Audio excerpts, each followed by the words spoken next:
Hello, welcome to Heart Standard. Joel is still in Chicago, so you're still stuck with me, and that means we've once again reached out to a guest, and today we're joined by the man behind Scotland's coefficient. It's Gavin Noon. How are you doing, Gareth? Gavin. God, what a hassle we've It, put in this video up. I'm sure you can forgive me for getting your name wrong, given the hassle we've had do putting you, the video together. do you know, it's really bizarre. My brother's called Gareth, Oh, and I've never spoken to you before this interview, so there's no way you would have known no. that. So I must just look like I should be called Gareth. So yeah, that's absolutely fine. My name is Gavin, and I'm doing good. Sorry about the Wi-Fi issues we've had there, but it seems to be all good now. Yeah, some of you watching this may have seen us go live for about 20 seconds before we binned it, but hopefully this holds up and there'll be no technical issues. So for those who aren't aware, Scotland's coefficient started off as a Twitter account that still exists. It's gone over to Substack recently. It breaks down some of the more technical aspects of the Scottish game, everything from European qualification to prize money and to post-split fixtures. And post-split fixtures is exactly what we are going to be discussing today. Gavin, you put out your latest post went out today, and I noticed that Hearts featured fairly heavily in it from what you think could be the post-split fixtures after the next three games. We've got 3 games left before the league splits in half. First of all, before we kind of look at the top 6 and the bottom 6 and the different permutations, could you explain the different things that the SPFL take into account when they are deciding these fixtures, please? Yeah, so there's lots of things they try to look at. So obviously they're never going to please everyone. There's loads of things to weigh up, and a lot of people in Scotland will just say that whatever the old firm want or whatever doesn't negatively affect the old firm is what will happen. And I understand that thinking because all the media's in the West Coast, all the referees are from the West Coast, all the radio shows are from the West Coast. So I totally get that all the games on TV are always Rangers or Celtic against someone else. So I get that, but actually when looking at it over the years, I don't see any sort of bias from the SPFL when they look at these fixtures. So they've got their guidelines, and where possible, they stick to that guidelines, and they have to change some fixtures to meet the guidelines. So as an example, you've only got 5 post-split fixtures, obviously, because it's a top 6 or a bottom 6 where you play the other 5 teams. Everybody's guaranteed at least 2 home games and no more than 3 home games. So if you take Celtic, for example, who are guaranteed to be in the top 6, almost guaranteed to win the league, of the current top 6, which includes Hearts, that your listeners will be glad to know at the moment, only Hibs would be due to go to Celtic Park, as in the other 5 have already been there twice. So if the SPFL were just to run the fixtures as it is, it means Celtic would be at home to Hibs and away to the other 5. And that's simply just not going to happen. It's not one of the guidelines. And it's not because it's Celtic. It's just so happens that it's Celtic this time. So that's one of the things they need to do. They need to guarantee that each team has 2 home games. They also need to guarantee that every team ends either in their last game or their penultimate game at home. So throughout the season, you do get the occasional doublers, home, or away. They don't allow that at the end of the fixtures, so that every team ends their home campaign on either game 37 or 38. So to try and get as close as possible to a 19 home and 19 away split, that does involve some fixture reversals. And then there's guidelines that they look at for the reversals. So they say that they don't switch any of the big city derbies. So one of the teams in the top 5, as an example, has to go to Celtic Park for a third time. They don't switch the big city derbies. Rangers Celtic is a big city derby, so that rules Rangers out straight away. So they won't be going to Celtic Park for a third time. Similarly, they look at what's happened in previous seasons. So if a team is always getting their fixtures amended, if there's then an option where it's not their turn this time, then they'll do that. They'll send someone else to go to a stadium for a third time. And they also want to change fixtures that don't have direct impacts on important aspects of the league. So if there was a title challenge, they wouldn't want to change fixtures which will dramatically alter the fairness of that. Similarly for the race for the European spots. And then at the other end of the table, the relegation battle.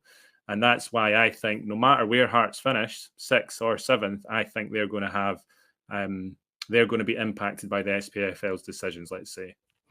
You were doing this, I think you said somewhere that was kind of based on the assumption that Hearts don't get into the European race. Am I right? So I don't expect you to have an answer for this, but have you any idea what the SPFL would do if all 4 of those teams from 3rd to 6th were involved in the European race? Yeah, so my prediction now is that Hearts are the team that goes to Celtic Park for Right. a 3rd time, and I've worked it out that it should be between Celtic and Dundee United. Reasons for that is Rangers, big city derby, they're not changing that. Yeah. Aberdeen had to go to Celtic Park 2 seasons ago for a 3rd time after the split. Mm-hmm. So in the interest of fairness, it would be unfair for Aberdeen to have to do it again when that situation arises again. So that then means it's Hearts or Dundee United.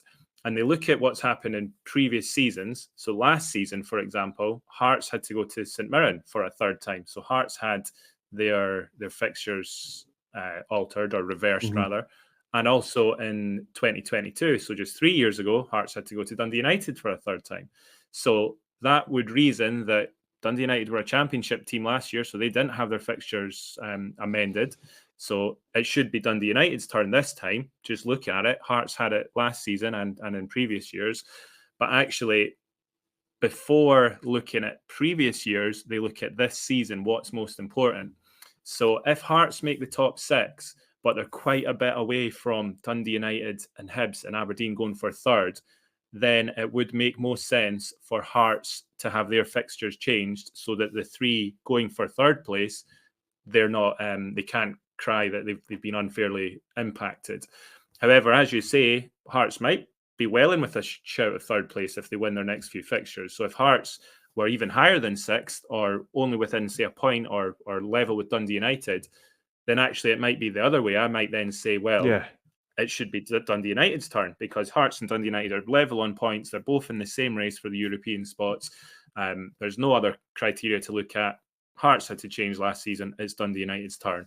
So if Hearts have a decent next couple of weeks and are right in there for the race for 3rd place, it might not actually be Hearts. It might be Dundee United instead. Yeah, that's interesting because, you think, just to kind of clarify, you think that they would kind of say Hearts go into 4th or 5th, say. I think that's the kind of ceiling. Say 5th, Dundee United fall away and are not really looking like candidates for 3rd or 4th anymore.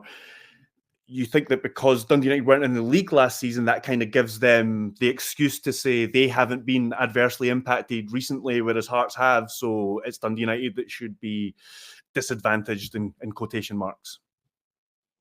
Yeah, so Dundee United, last time they were in the league, they had to visit Motherwell for a 3rd time. So they have had it recently.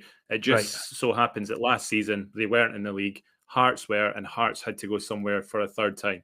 So if there's nothing else to choose between them, then it should be Dundee United that have their fixtures amended because Hearts suffered from it last season. So the only way I think it'll be Hearts is if they continue to be no more than 6th and everyone else pulls a bit away from them. So yeah, it's up in the air at the moment. It could be Hearts or Dundee United. Hearts form in the next 3 weeks would sort of heavily impact what then happens.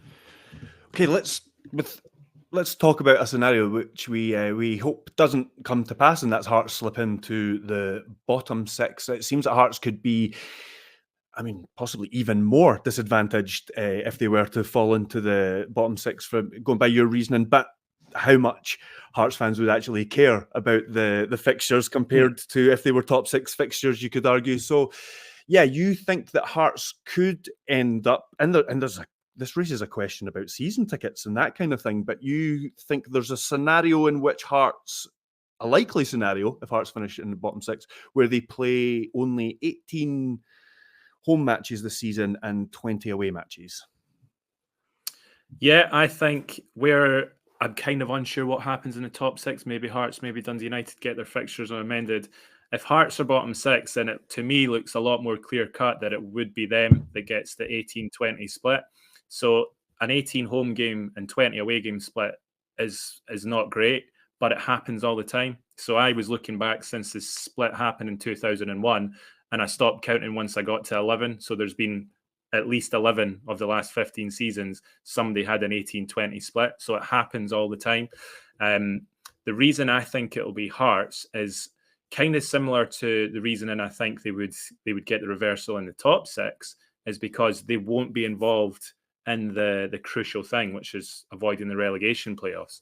So Hearts, as it stands, go in, or definitely after the split, are due 3 home games to make it up to 19. But from the bottom 6 teams, as they stand, if you take Motherwell out, only Dundee and St Johnstone would be due to come to Tynecastle for a second time. So you would then need to be reversing someone else's fixture to give Hearts the 19.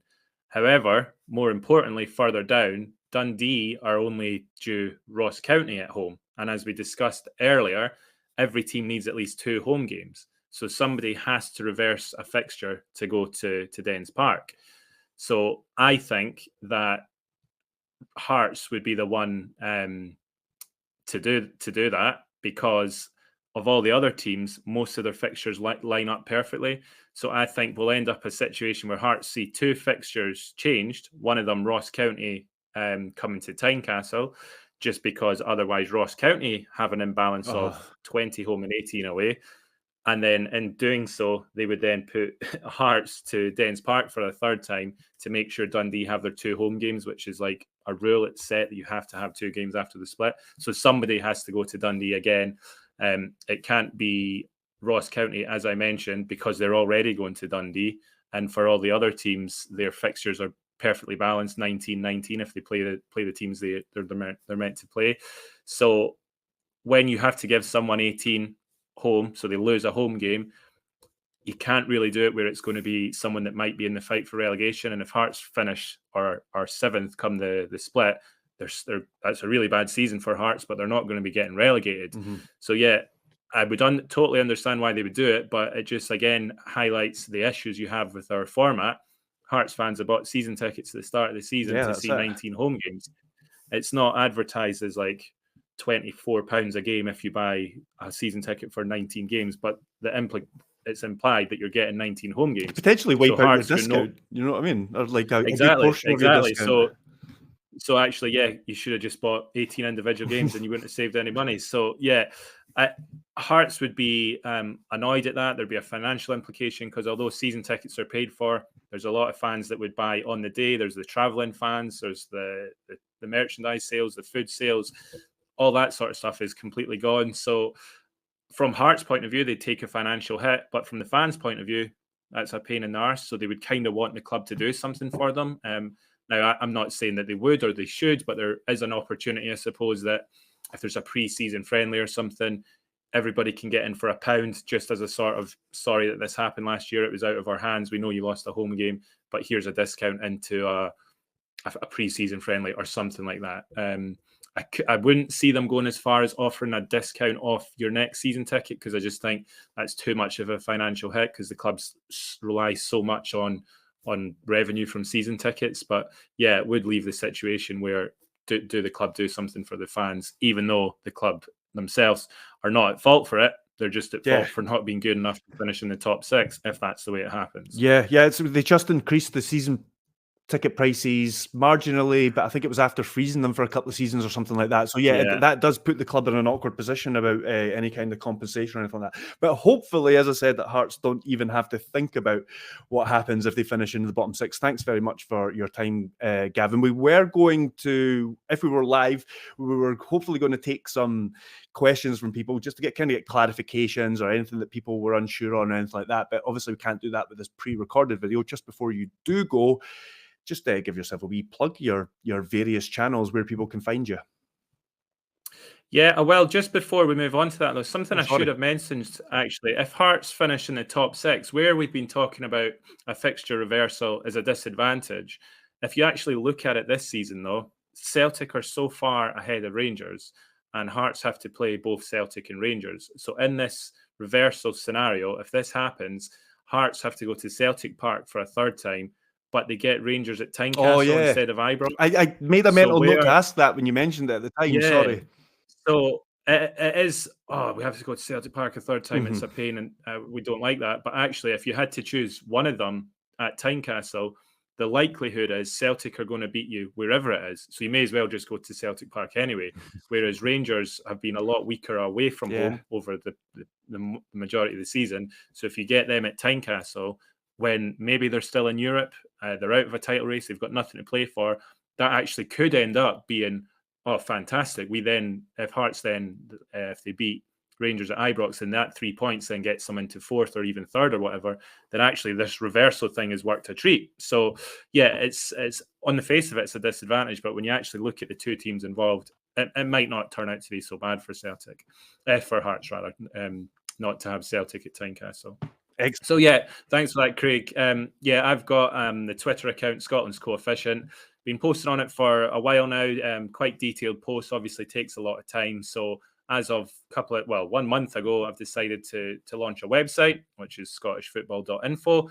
It's hosted via Substack, so they set the minimum price I can charge. So I've set it at the absolute lowest price. So that's £3.50 a month or 20 quid if you take it out on an annual subscription, which works out at £1.66 a month. A lot of good feedback. There's over 2,000 people have signed up for free. So the free subscribers just get the emails with what I've messaged about. So for example, you would have got an email yesterday saying, here's something I've found about the post-split fixtures. And then there's a good couple of hundred paid subscribers, and they've all given great feedback so far. So if you're interested in Scottish football as a whole, so there will be bits on Hearts, but there'll be bits on everyone, the UEFA coefficient, the Scotland national team, the financial results of all the clubs, all that sort of stuff. It's all on scottishfootball.info. Brilliant. And thanks for putting that wee positive spin at the end there. I'll make sure I have you back on when Hearts Rangers at Ibrox and finish third, and you can tell us all about what's in store for Hearts in Europe next season. But yeah, thanks again for your time once again, Gavin. We'll see you soon, hopefully. No worries. Thanks for having me, Craig. See you later.